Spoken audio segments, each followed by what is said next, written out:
Halo pemirsa, jumpa kembali. Semoga sahabat semua dalam keadaan sehat walafiat. Masih di sini. Aslinya yo masih waktu yang sama ya gitu.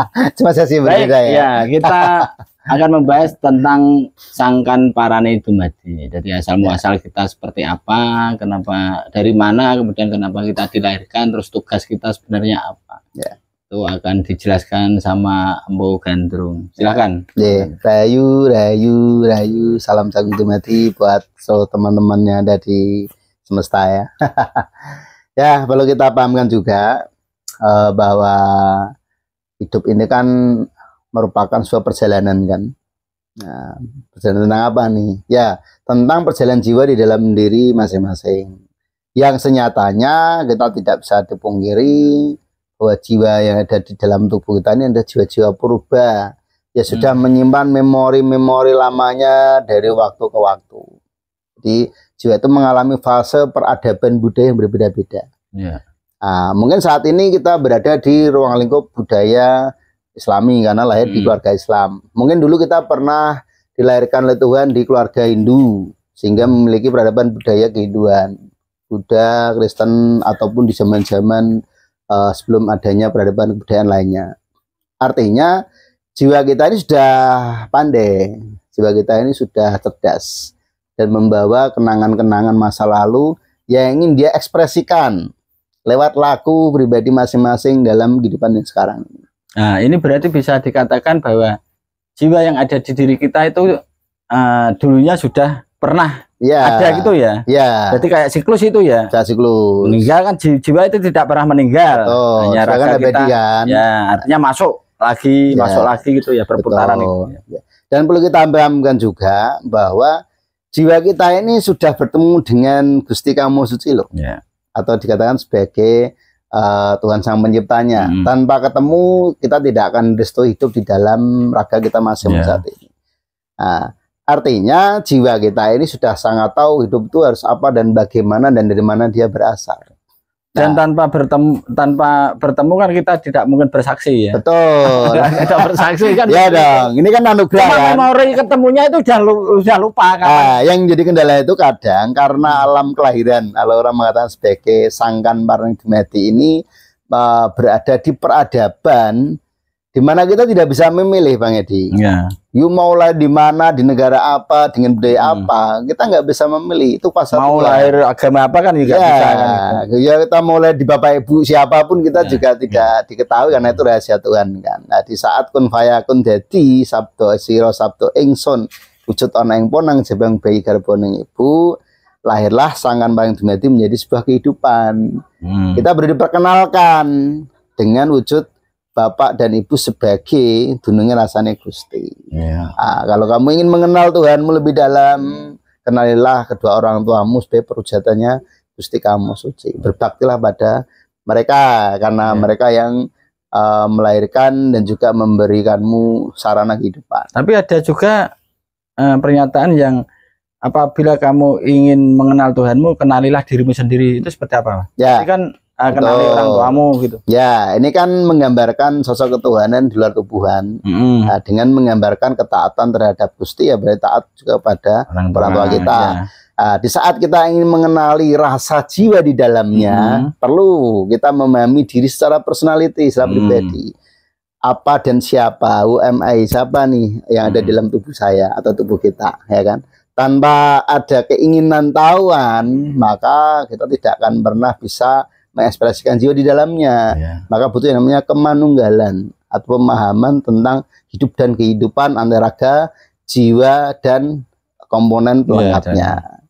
Nah, dari belajar Sangkan Parane Dumadi ini disebut juga sebagai ilmu kelahiran. Maka batin di dalamnya ini loh yang ingin dimengerti, ingin dipahami, ingin bahasanya diwongke, ya kan? Yang mendiami tubuh fisik ini sebagai rumahnya. Maka ada namanya ilmu kebatinan. Apapun itu yang ada di dalam, itu akan menjadi tolak ukur bagaimana ekspresi jiwa untuk berkehendak. Wah, ini nanti kita sambung yang ilmu kebatinan itu ya. Nanti.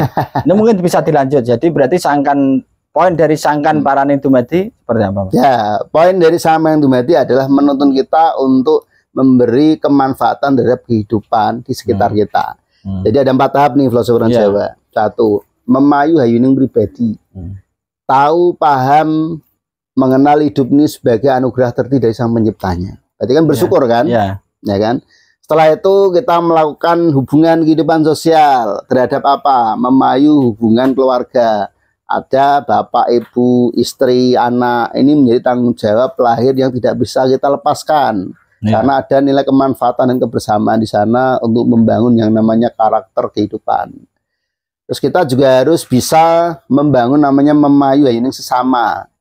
Sesama ini ternyata tidak antar manusia saja, tapi ada hewan tumbuhan sebagai alam ya, alam juga ya. Betul. Dan juga alam yang mengisi di dalamnya.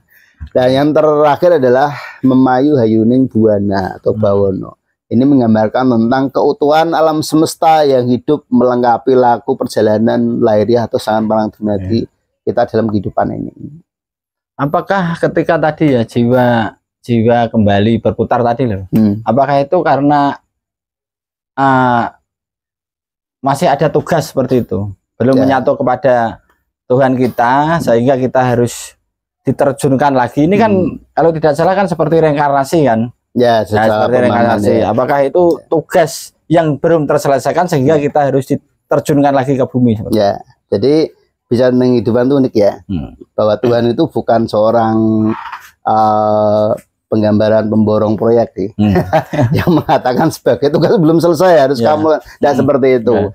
Artinya adalah hidup menjadi diri sendiri saat ini adalah alasan terbaik dari Gusti kamu suci atau Tuhan penciptamu menjadi apa yang saat ini kamu dapatkan. Yang terbaik loh. Kalau tidak baik kita nggak mau dilahirkan. Nah, apa yang menjadi ikatan batin kita untuk bisa menjadi lebih baik. Dari terbaik menjadi lebih baik, ya kan? Terbaik dalam konteks hidup di masa lampau dan menjadi lebih baik di hidup masa sekarang. Nah, apa yang bisa kamu berikan, nilai-nilai luhur apa yang bisa kamu berikan terhadap kehidupan di saat kita hidup bersama di alam semesta ini? Ini yang terpenting. Jadi kita nggak halusinasi ya, atau mencari tentang apa dan siapa kita di tempo dulu, tetapi bagaimana mengakui bahwa diri kita hidup anugerah tertinggi sebaik-baiknya alasan Tuhan menciptakan diri kita. Mau di tempat yang kering atau basah, di tempat anak juragan atau mungkin di anak orang biasa, ya kan? Ini tidak menjadi sebuah permasalahan karena Tuhan tidak pernah membedakan, karena semua orang berhak untuk mencapai nilai kemuliaan, ya kan? Tidak dilihat dari siapa. Poinnya tetap manfaat tadi ya. Kemanfaatan. Betul.